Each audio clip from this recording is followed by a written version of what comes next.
Hi hello வணக்கம், welcome to LS cooks. Video பார்க்கறதுக்கு முன்னாடி சப்ஸ்கிரைப் பண்ணுங்கள், பெல் பட்டனை மறக்காமல் அழுத்திடுங்க. நாம் இப்போது பழம்பொரி செய்ய போகிறோம்.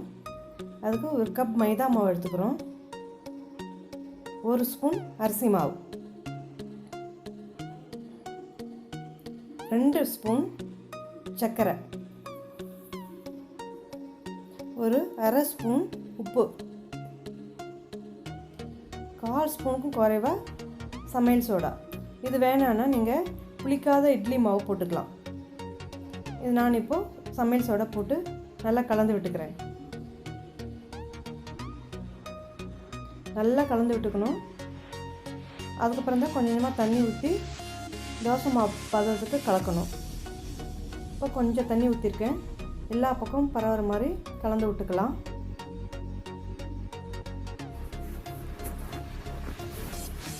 கொஞ்சம் கொஞ்சமாக நல்லா கலந்து விடணும்.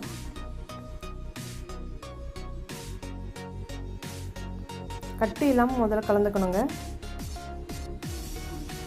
இப்போ நம்ம மஞ்சத்தூள் சேர்த்துக்கலாம். ஃபுட் கலர் எல்லோ கூட சேர்த்துக்கலாம். நான் நேச்சுரலாக இருக்கட்டும்னு மஞ்சத்தூள் சேர்த்துட்டுருக்கேன். அப்படியே கூட விட்டுடலாம். அந்த கலர் நேச்சுரல் கலர் வேணும்னா அப்படியே விட்டுடலாம். கட்டி இல்லாமல் கலந்துக்கணும், நல்லா கலந்துக்கணும். தோசை மாவு பதத்துக்கு நல்லா கட்டி இல்லாமல் கலந்து வச்சாச்சு.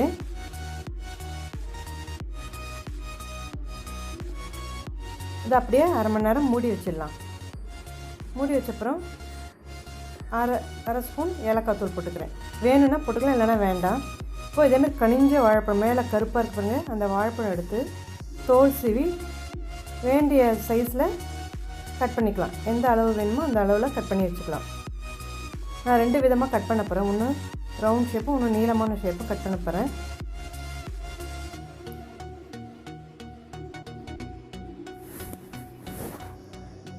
இதை பாருங்கள், நீளமாகவும் ரவுண்ட் ஷேப்லேயே கட் பண்ணி வச்சுருக்கேன். உங்களுக்கு எந்த ஷேப் வேணுமோ கட் பண்ணிக்கலாம். எண்ணெய் காய வச்சுருக்கேன். மாவில் வாழைப்பழத்தை போட்டு நல்லா டிப் பண்ணி எண்ணெயில் போடணும். நல்லா வழுக்கி எடுக்கும், கெட்டிமாக பிடிச்சி போடணும். மாவில் போடும்போது வாழைப்பழம் வழுக்கும், கெட்டியாக பிடிச்சி ஜார்த்தியாக போடணும்.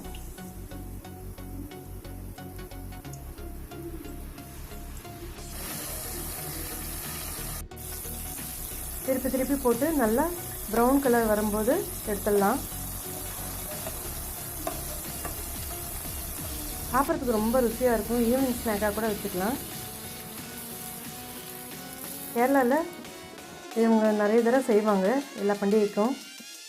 இப்போ பொரிச்சு எடுத்ததை நம்ம ஒரு பிளேட்டில் மாற்றிக்கலாம்.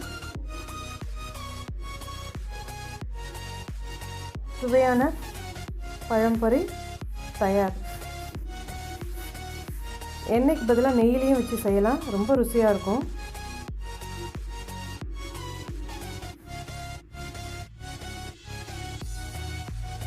இந்த ஓணத்துக்கு நீங்களும் செஞ்சு பாருங்கள், எப்படி இருக்குன்னு சொல்லுங்கள். தேங்க்யூ ஃபார் வாட்சிங்.